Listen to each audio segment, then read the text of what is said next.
Welcome back to the Game Changers podcast, everyone. My name is Coach Jay, and again, like every episode, I'm so excited for my guest. We have a returning guest, my friend Jess. She's been just doing amazing things, killing it. And again, from the first few podcasts that I had her on when we were the S Girls Basketball podcast to now the Game Changers, just the growth and just the knowledge that she has put out has been incredible. So I'm super honored to have my really good friend Jess on the podcast today. I'm super excited to be here. Our yearly tradition. Our yearly, I know we gotta keep this thing going. We will definitely, for sure. It's cool to, we were Awesome. just talking about the updates and stuff, and it's just amazing to see the progress and the growth, just young female entrepreneurs trying to make it. So yeah, I'm super excited to be here. Because I think the last time you were on the podcast, I was still in Florida, because I took like a really long break from the podcast. So I think that was the last time. But yeah, with all the updates, give us just kind of a rundown, Jess, of like where you're at, what you're doing, just a little bit of an intro for us.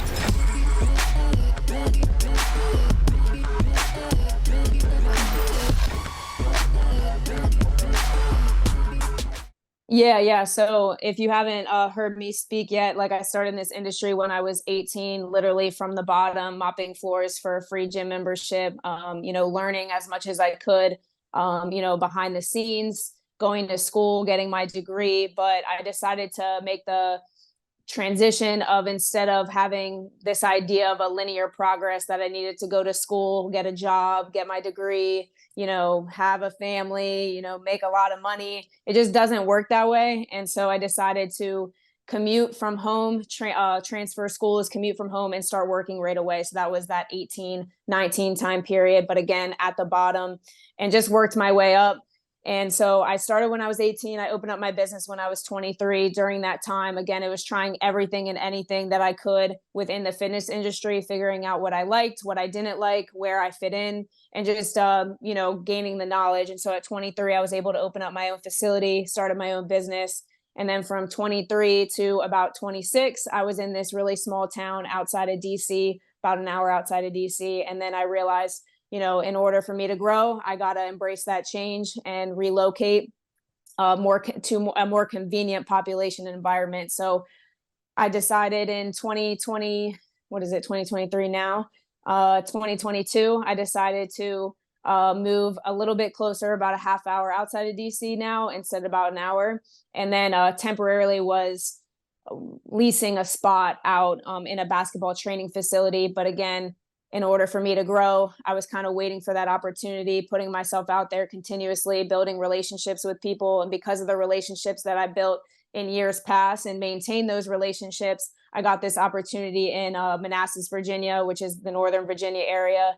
And with a skills trainer, he's one of the top skills trainers in the world. His name is Alex McLean. He worked with the Wizards for about 7 years, played pro basketball before then. He works with some of the top women's college basketball players. Paige Beckers, AZ Fudd, Kiki Rice are his main clients, and as well as NBA guys, known for working with John Wall during his Achilles injury. That's kind of how he became on the scene. And obviously with the Wizards as the player development coach, he just opened up a facility, turning it into a top performance training facility. And I just got the job as the head performance coach, or basketball performance development coach. And so again, it wasn't luck. It was a grind. I'm 27 now, so this 9-year grind to finally kind of get this breakthrough opportunity. But again, I'm still having to prove my worth, put in my time, as well as go through this change and this uncomfortableness and this instability to just be able to have this opportunity of what it could be, and hold on to this like big picture of what it could. So we're in the beginning stages now, but hopefully come this off season, we'll be rocking. Yes. Well, first of all, I'm so proud of you. Like, just hearing all of that is just the coolest thing ever. But one thing that I want to pull from that, and just going on a little bit of a tangent here, is you said that was a 9-year journey. And I think a lot of times with athletics, with whether that's a coach, a player, entrepreneur, like any of those things, we see the end result. A lot of times when your name is quote unquote known is because you made it, or you did that big thing, or you got the followers, or you got the facility, or you got the product, whatever that is, right? But it's the journey getting Yeah. there. That's what made You know what I'm saying? That's what Right. got you there. So it's like, again, relating this back to athletics, right? Is you guys look at, all these amazing like women basketball players that you just named, right?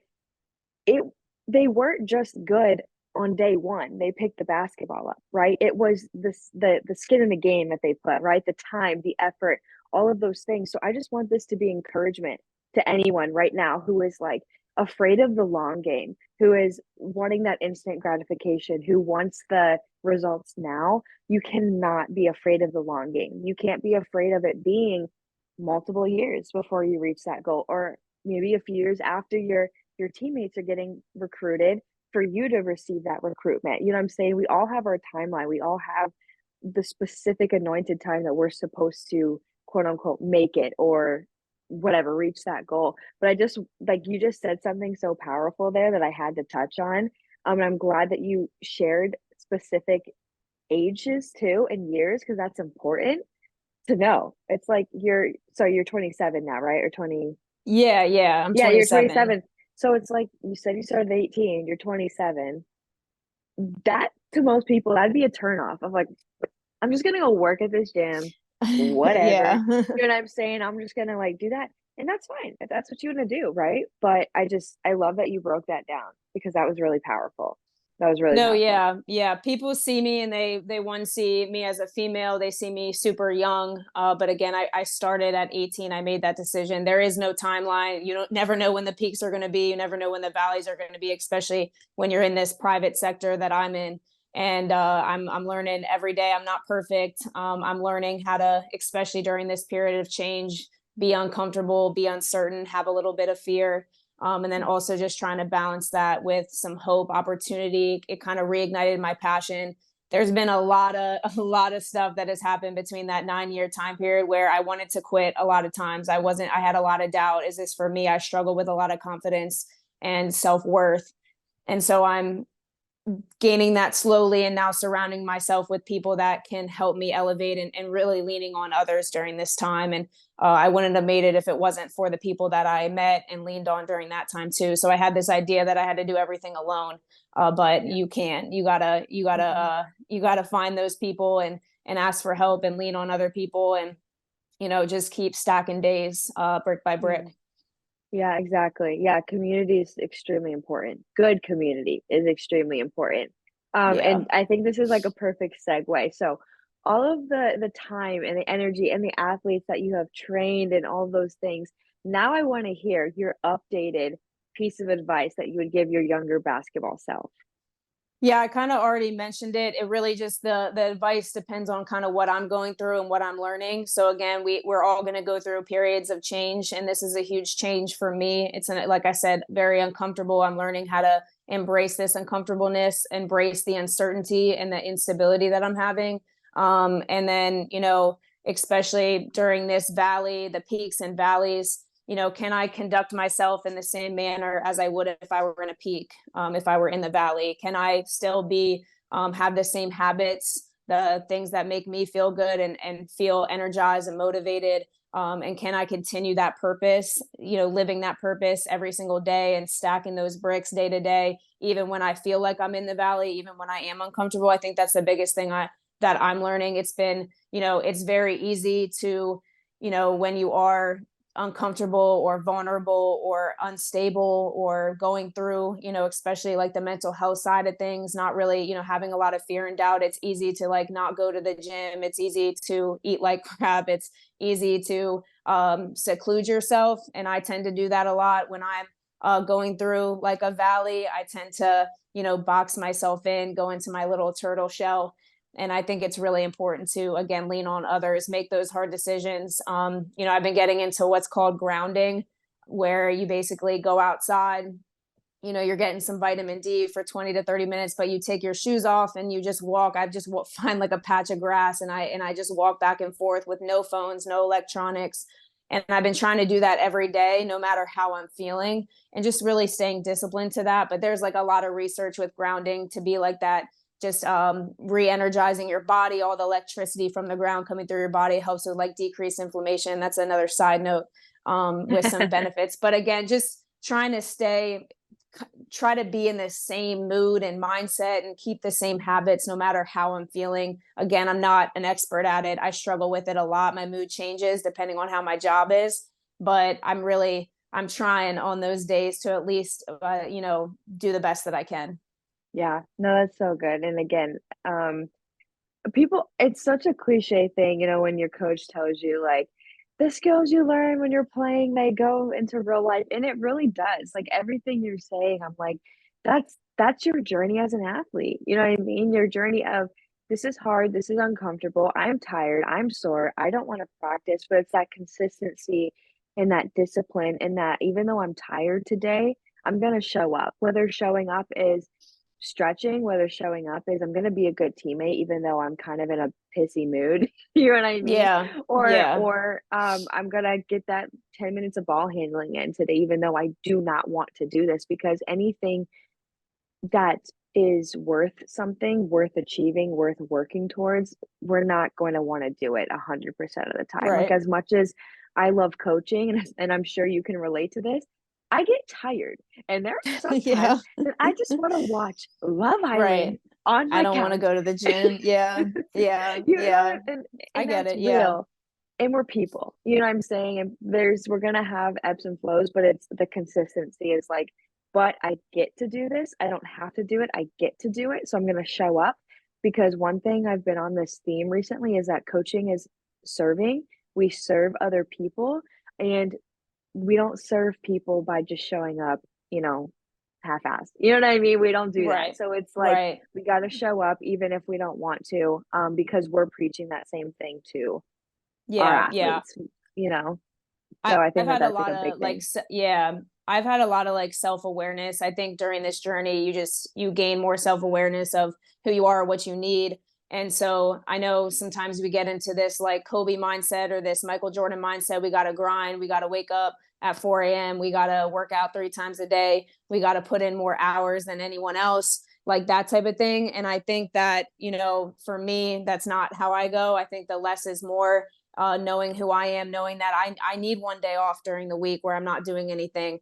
Yeah. I watched the quarterback on Netflix, Yeah, that's and good. Yeah. Kirk Cousins, just a regular old guy, just seeing him, but he's one of the best quarterbacks, at least in his own way. But he was saying every Tuesday he takes off no matter what. Like the facility doesn't like it, the coaching staff doesn't like it, but it's what he needs in order for him to be the best throughout the week. And I've kind of Yep. adopted that mindset. Like, even though I feel like, oh, I'll be okay if I work 7 days a week, I need that one day off, and I need Yeah. those certain things. So learning to prioritize yourself. You can still be that, yes woman or yes man as you're grinding. Like sometimes you got to do things that you don't want to do, but also just finding little ways to take care of yourself. So if I need every Sunday off or every Saturday off or what it is, just to take a break, or if I need to do that grounding for 20-30 minutes and I need to make that a priority, I think that's really important too. And that's something that Yeah. I've learned is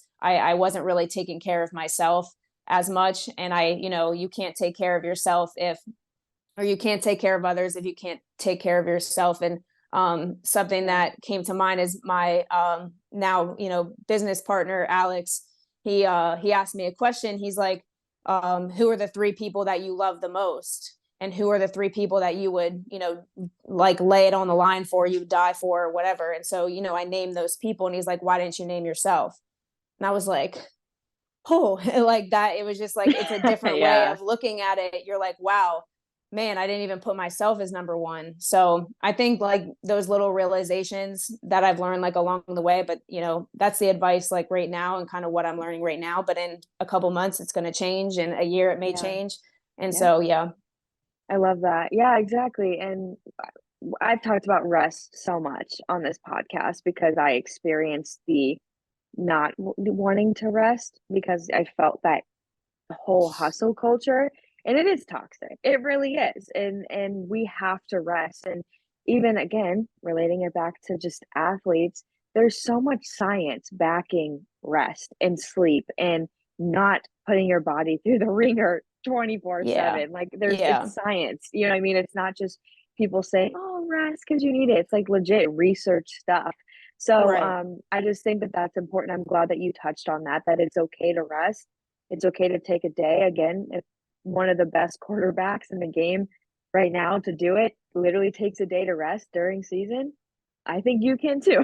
So I Right, just think right. that that's really important. But one thing I want to transition to is one really cool component I love about like your social media or the content that you post or just your mind behind training is that you actually are using drills and skills for core application. You're not just making drills up or doing drills because it looks sexy or it looks good on social media and it's gonna get the Yeah. clicks and the views. And I like too how you'll show like actually like in-game clips or photos and then like what you're doing. And I'm like, that's so valuable because it's like, no, these are the positions that you're getting in as an athlete. So we're gonna get in those positions in training. So I really like that.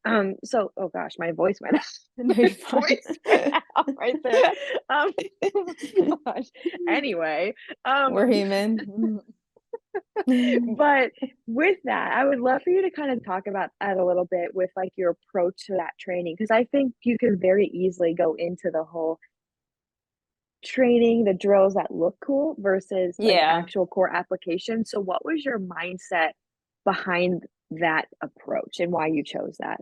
If you haven't heard of HelloFresh yet, you might be living under a rock. Trust me when I say this meal kit delivery service has been a complete life changer with how busy my coaching schedule gets. Not only am I eating food that is properly fueling my body, but I am saving time with the already pre-portioned food and the exact ingredients I need to make a delicious meal. There are times where I can get super lazy when it comes to cooking, and it's sad because I actually enjoy spending time in the kitchen. But HelloFresh keeps mealtime exciting with over 45 recipes to choose from every week. So there's always something delicious to discover with HelloFresh. I feel like a professional chef when I'm cooking up all these amazing recipes. If you are ready to save time in your busy schedule, then take advantage of this deal I have for you. If you go to HelloFresh.com/CoachJFree and use the code CoachJFree, you will get free breakfast for life. That's one breakfast item per box while subscription is active. The best part about this deal is that HelloFresh does all the shopping and meal planning for you. Ingredients arrive at your doorstep pre-portioned and ready to cook, along with pictured step-by-step recipe cards. It's so easy, even after a long day of work or practice or even a game. Head to HelloFresh.com/CoachJFree. That's CoachJaefree. And use code CoachJFree for free breakfast for life and get your meals today. Yeah, I used to be like that. Trust me. Like I was in the beginning. Again, that lack of self-awareness, the lack of patience. You just want everything like right now. So it's, you want the followers now, you want the clout now, you want the accreditation now. And I just have realized how like that's such BS. Like it really does not matter at all. I got to 100K. I don't feel any better. It's cool at a sec, it's cool for a second. I've gotten certain opportunities. I'm super blessed, but I'm always in that, wanting more, and not content, and all that. Like I got bigger dreams. So it's just constant. So again, I used to be like that. I'm not ashamed to say that. So it's like have now I see certain things on social media and I'm like, I know that that's not right because I've been there before. And it's just like, that's a whole other conversation. But anyways, what I've realized from that is, less is more, that, we can apply that to life, but we can also apply that to our athletes. I have this Jenga puzzle analogy and also a pyramid. So you can I'm a big visualization person, hence why in my videos, I like to include some sort of visualization because it has to make sense for the athlete. I can get as scientific as I want, but the athletes really, they don't care. They just care about how it applies to their game. And so when I'm able to correlate that through social media, it's like, oh, it kind of is that light bulb in their head of like, okay, this makes sense. And now I'm going to go do it because I know what it's going to transfer to. And so again, I have this Jenga puzzle and pyramid. It's just about layers, again, stacking bricks day to day. We're trying to make a tall, stable Jenga puzzle, and then we're trying to make a wide and high pyramid. But you can't have either of those if you don't have a solid foundation or base. So on the basketball side, it's just your fundamentals, your mechanics. You can't have bad mechanics or bad fundamentals and expect to be able to be consistent when you get to the more higher level stuff. So if you take like a jump shot, the mechanics of a jump shot, if you don't have those, and then you start adding reaction stuff, or you start adding like depth and distance, it's like, you're stacking on dysfunction. And so I take the same when it comes to performance and movement. You've got to have that solid base. You got to layer the bricks how they're meant to be. And I can get into that process, but we're in that generation of where we want to skip steps because we're conditioned to believe, we're conditioned to it every day. Social media, Amazon Prime, like Netflix, like anything that you want, it's in like a snap of a finger. And we take that same idea into athletics. And that's why the social media culture is so toxic, is because these little kids are seeing this. The middle school, the elementary school, middle school, high school kids are seeing this, and they're thinking like that's the way. And so I've taken the approach of, instead of whatever I'm going to give to kids, I need to give to the pros, but not everything I give to the pros, I give to the kids. And so you got to start with the kids and build up. So however you build like a kid, because notice they don't get hurt as much. They're healthy, they're happy. Their moods don't change as much. They're able to move a lot better, sit in squats, do the monkey bars, like they're able to be athletic, but then they get conditioned to social media, video games, being inside, and that's where like injury rates happen. So I'm kind of going all over the place, but again, starting with the base, and then also, again, you can't cheat the grind. So the grind isn't sexy. It's not cool. It's very mundane. It's doing, again, those same habits over and over again. It's, really being mindful of that. So that's kind of where my philosophy comes from. And I've definitely learned a lot. My philosophy has changed over the past couple of years. Again, before, like I said, I was into I got to have as many views or as many likes. I got to make this look really cool. And now I'm not into it anymore because it doesn't make me happier. And it doesn't change anything. And so I got to do things my own way, and not try to fit into any box. And no matter the feedback I get, like I get a lot of, trainers coming in, or so-called trainers coming in and saying how dumb it is to put a picture with the video of what I'm doing. And it's just like, you guys don't see the bigger picture, like just the lack of awareness and the ego, such high ego, man. So, yeah. That's crazy though. Like I understand people maybe being like, to a drill, they may be like, how does this help? But like the fact that like a photo or video of an actual movement, and that's one thing, it's just to get on this tangent too, that I've just heard my dad speak about so many times, is like what people call like the fault step. You know what I mean? And Yeah. how, and it's like insane how people will not let the natural body move the way it Yeah. wants to move. And that Yeah. was one of his philosophies, is like, he's like, I'm not out here trying necessarily like change, like in a way, change a whole pattern. He's like, I'm going to let the body move the way it wants to move. And Yeah. then we're going to go and we're going to correct it. Right. Because I think we're getting to this stage where we're not trusting our bodies as much, Yeah. knowing that It's like true. they have been built for this, you know How what they're I'm going to saying? be Like built. we're Yeah. yeah, that we were built, like you said, with the kids, like being able to climb on monkey bars and move, and just the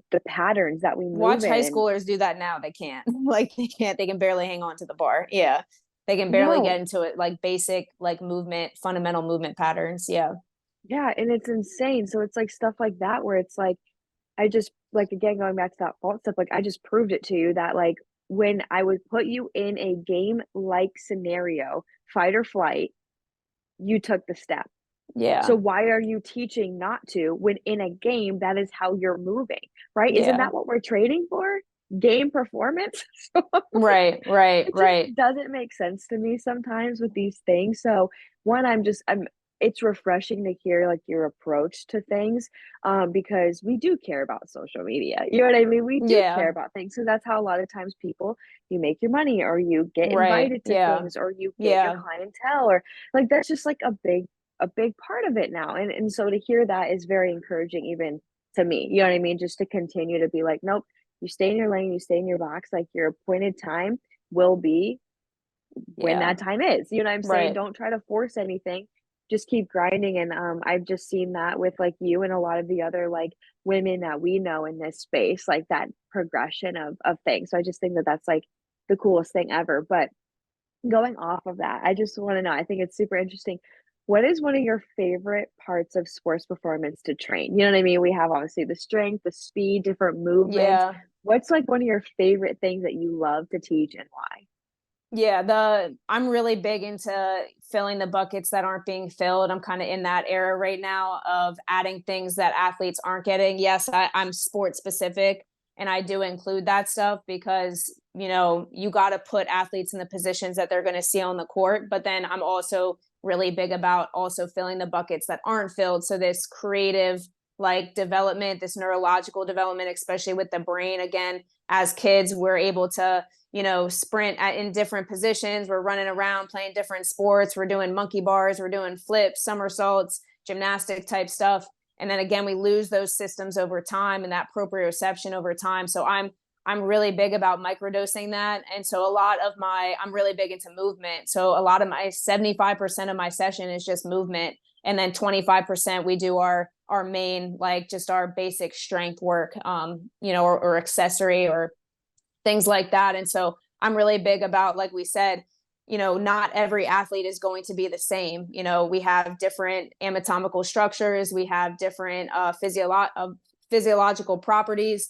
We are built different, we look different. And so we can't, like I said, fit every athlete the same way. It's just like nutrition. There's no one size fits all approach. It's the same thing with training. So I'm really big about that creative process of how can I show them what their gifts are, and then how can I build those gifts and build those strengths, and then how resourceful can they be, with the gifts that they have when they hit the court.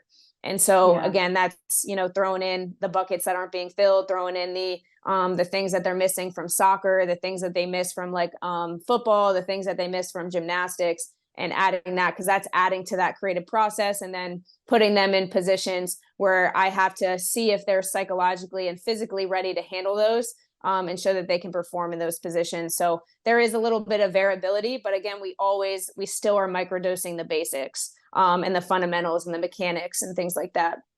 Yeah, no, that's cool. I love that. And I think what's cool about your approach is that whole it's not one size fits all type of thing. Like it's not just like, yeah, I know group sessions are harder because Yeah. you have groups and you can't necessarily be super intentional with every single athlete. But when you are able to have those like private sessions or small group sessions or whatever, and being able to realize like this player has this struggle that we got to work through and their bucket in this area needs to be filled, while maybe this athlete's bucket is filled here but we got to fill there. And I just had a great conversation with a sports psychologist yesterday, and she was talking about that as well of, we got to look at the individual player, and as coaches it's very important to do that and to be very intentional in that way. So just that's what I'm hearing from what you're saying and your approach. I just think that that proves that theme even more of like from the mindset standpoint, the actual on court standpoint, and then from the sports performance standpoint. It's we all have our individual needs. It's not one size fits all. And as trainers, coaches, that's our job to be able to be Yeah. very intentional with that. So Yeah. I think that's Yeah. awesome. Yeah. I definitely, Um, I'm more into that, preparing my athletes to where if they found themselves in those positions, they can go there. And that's where that foundation comes from, like movement literacy, locomotion, again, gymnastic type stuff, mobility, stability in those different positions. And so they've been there, their body knows that they've been there, they're strong enough. They're, again, not to get too sciencey, but their fascial lines, their tissues, their joints, they know that they have been there. And so they know that they're strong and resilient there and can get out of those positions. yeah, no, I love it. Bring in the science because I want more people Yeah. to know this stuff, like the reason why. And that actually is a perfect segue into I want to talk about stability is ability. That's one thing like I just noticed that you chatted about a lot. But I actually want to give one athletes practical ways that they could like after this podcast go out, work on it. Yeah. What are some things that they can do? Because I know some people don't have access to a trainer or to Yeah. somebody who can like help them or like in an individual session or a group session, but also why is this important? I think this is a very important topic to talk about. So yeah, I just kind of want to have you dive into that. Yeah, yeah. I wrote some notes on this. So I'm still learning how to write or, bring it to my brain out to life. But yeah, so it's stability is movement ability. It's kind of something that I came up with, to again make it make sense for the athlete and also make sense to me. I get into the science, but I really try to break it down to where it's athletes can understand, skills trainers can understand, coaches can understand, and I can communicate that in a way that it makes sense to everyone. So stability is movement ability. You can't express speed or power if you're not stable. Again, going back to that Jenga puzzle and pyramid analogy, and also proprioceptively rich, that kinesthetic awareness. So just being aware of where your body is in space in said position. So if you don't have stability in the positions you play in, you're not going to be resilient in those positions. And that's where we see, injuries, or just even, being like an athlete feeling like they're stuck in mud, or not being able to like get that pop, like that drop and pop quickness, explosive first step. Even just basketball is a game of milliseconds. That's all it is. And so if my job is to decrease those milliseconds so that they, can hit that crossover step to get, stop the offensive player, or they can blow by their offensive player, or they can hit enough separation to get their shot off, or they can throw the pass hard enough to be able to get it to the corner. Just little things like that is what I'm always thinking about. But basically, like I said, we microdose other sports, we microdose specific qualities. So again, make sure that you're getting things that, you're not getting in your sport. So a couple of examples is top end speed. We're not really getting our hamstrings we're not getting top end speed because we have to accelerate in 3 to 4 steps, decelerate in 3 to 4 steps. We never get this top end speed work. And so we see a lot of hamstring injuries in basketball. And, throw in some sprint stuff, throw in some curve sprints, throw in some, partner cat and mouse type games, partner chase games, things like that, where you are getting this top end speed work. Go out onto a field, onto a track, onto a football field. Don't always do everything in the court. I really try, if you have access, obviously try to, get more than 20 yards, because we don't get that. Gymnastic type stuff, again, microdosing those things. Look up some gymnastic, look up my videos, look up some gymnastic type videos, see if you can get into those positions. And then, that's one thing. And then also, again, starting with that mobility, the stability, locomotion, movement literacy, that you're going to get that a lot from other sports as well. And then, you move on to, you do need your basic strength training. So there's a lot of great programs out there. I have my own app, but there's a lot of, that's very cheap so that anyone can afford it. But there's a lot of good information. So find those 3 to 4 people that you look up to in the industry. In terms of that side, on the skills training side, you can do that, but even on the performance side that you look up to, and they give out free game, not just so that you can look at it and like it, it's for you to use. So take my stuff and things like that, and kind of, be creative in that way, or again, find a strength trainer that has the goals that you're looking for and trains the way that you believe in, that you can be locked into.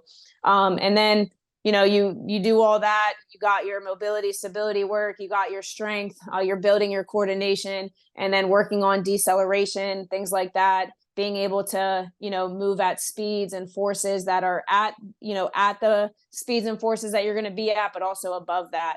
And so, and then you can go into like problem solving and agility type stuff. So that's where like that reaction type stuff, again, where I have to see if my athlete can physically and psychologically get there. So there's a lot of different ways. I know that may have not helped at all, but if you understand like the different bricks and the different layers, you can find exercises to plug.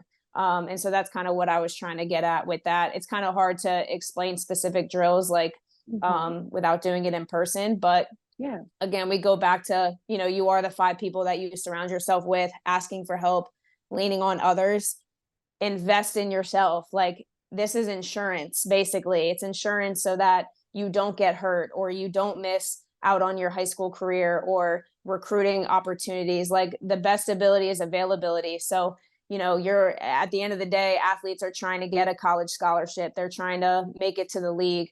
They're trying to play as long as possible for their own gains, like own personal gains, but also financial gains, like things like this. And so you got to be able to be healthy, and you got to be able to stay healthy, and you got to be able to figure out ways to invest, finding a way to invest in, your insurance policy, basically, which is finding a good strength trainer or a good skills coach and things like that. Yeah. And I think what, again, is kind of ties in, in its full circle, is like these types of drills aren't, they're not sexy, they're not fun. like doing the warm up, being like you said, going out and sprinting is not the most fun thing to do sometimes, or like preparing your body, but to be able to have that long game, to be able to have your body be just prepared to continue to play at the next level, because that's what we're seeing a lot right now. And this is a topic I've talked about a lot. We discussed, we're just seeing a lot of players get injured way more and faster and Yeah. harsher than they ever should be. But it's because it's just play, play, play, play, play, and there's no training, there's no rehab, there's no just like that prep work that's going into it. So we're Right. playing, but we're just beating our bodies up so bad. And I just think that that's, yeah, like you said, like invest in yourself. So yeah, guys, whether that's like getting Jess's app or like all the free resources that are online, like Yeah. there's so many free resources. And obviously, like to dive deeper, there a lot of times is like a cost for that, but it's investment, just like you would invest. And honestly, parents, you find yourself with your kid on 2 teams, 3 teams, I'm just saying, maybe you take a Yeah. step back from one of those teams I and take know. it serious, That's such a and problem. maybe Yeah. maybe, I'm just saying, maybe put that money into a sports Yeah. No, performance coach. yeah. Just my advice. I could be wrong on that, but just my advice, because No, I agree with you. I don't know why we have to play on 2 to 3 different teams when originally the source or the intention, from what I believe, of AAU or club was to help get better, to be able to have some extra games outside of season to get better. But now we've just taken, oh no, I have to play more games to get better. And it's like, Yeah. no, false, No, no. wrong. Yeah, no, I The agree with farthest, you. Yeah. the I would farthest. love to see the shift, especially we have a kid who is gonna instead of going to like basically you're recruited a lot by AAU. So why are we paying thousands and thousands of dollars for a prep school when we could just invest all that money into like proper training? And we're starting to see that shift a little bit, at least with some of my clients, like just that realization. There's other benefits, other sides to it. If your number one goal is to just get a college scholarship, there's ways to do that. But a lot of it is, yeah, take take the time to consistently develop and invest in, the stuff that you may not want to do. Like I know these athletes just want to be on the court, but like in Yeah, order to stay on the court, in order for you to feel good, like we got to do this. And it's again that insurance policy to be able to not get hurt. And then it's, more opportunities for you, whether it's again recruiting opportunities, whether it's NIL deals, things like that. A lot of it is how available are you and how sustainable are you too is mhm, a huge thing. So a lot of, it's hard because we're trying to relate to these top level players and a lot of us, aren't going to be as big as some of these players. So it's really important that that you're on your own journey, and we can take some advice from these top level players like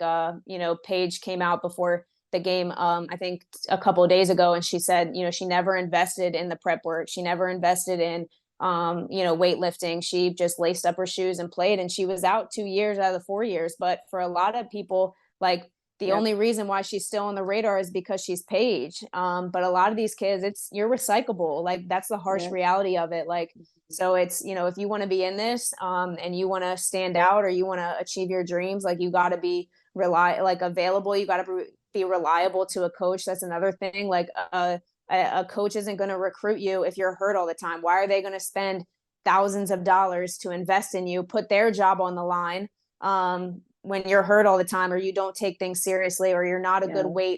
weight room person, you're not a good team culture person?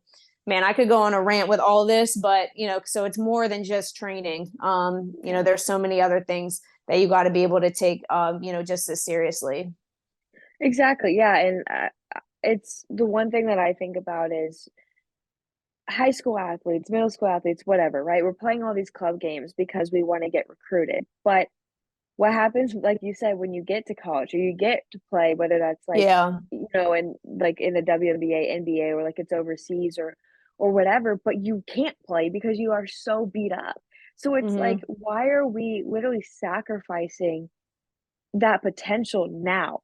And that's what's frustrating. Again, it's the long game, and I'm so passionate about that topic because I lived it. Like, I physically Yeah. actually lived the long game process, and I still achieved the goal of getting a college scholarship.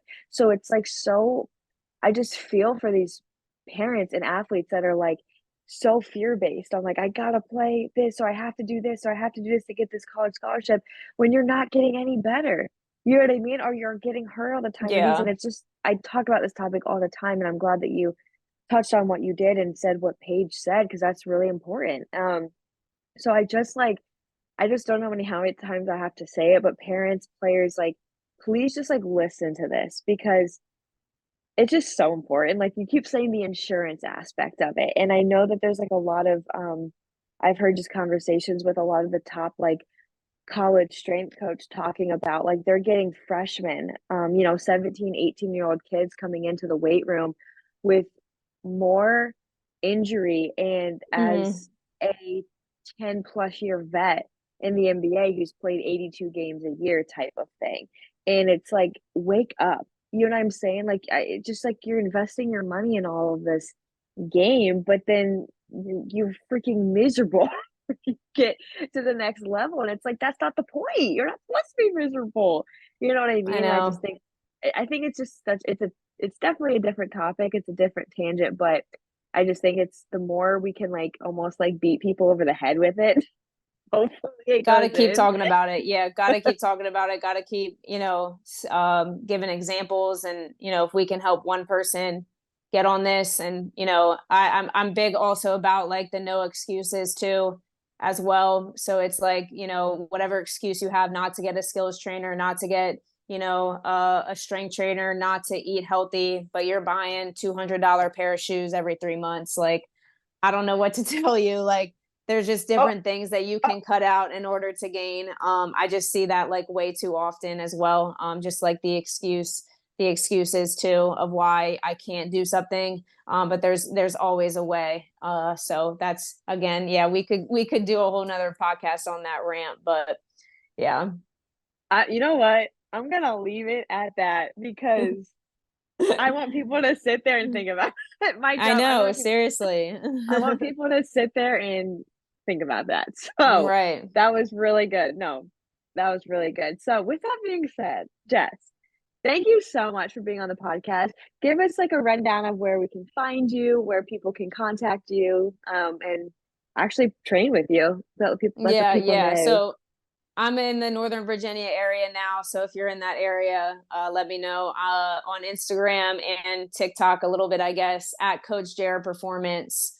Feel free to reach out, especially if you reach out and you say that you listen to this podcast. I'm definitely more likely to reach back out and things like that. And take all my stuff. I'm always big about that. I say that on every podcast. Like, I put out stuff so that you can take it. I don't need the credit. I don't need anything. I'm just doing it because I'm trying to be someone, be the role model that I didn't have. I didn't have anyone to look up to that acted like me, looked like me, wanted to be what I wanted to be. And so I'm just trying to be that for the next generation and anyone that wants to be in my position. But again, take my stuff. It's your own blueprint. I kind of gave you that blueprint today of kind of everything that you need as an athlete, to be able to stack those layers and build that pyramid, and then just take those exercises that correlate with that and add it to your routine. But also hit my app as well. I have the Jared Performance app. Every solution that you're looking for, I have.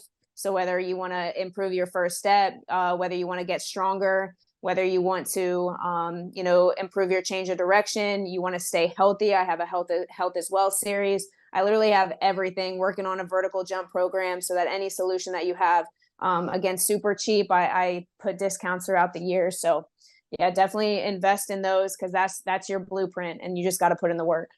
Yeah. Well, I don't know about you guys, but that just seemed like a really cool opportunity to be able to get her app and just to start from that ground zero and then work up. So yeah, go check that out. We'll have all the links in the description below, especially if you're on the YouTube. Make sure to like and subscribe. And then if you're on Apple Podcasts, Spotify, all that stuff, I'd love for you guys to rate and leave a review. It just helps. It'd be really awesome if you could just support the podcast. But yeah, with that being said, thank you, Jess, for being on this podcast, and we'll see you guys next week.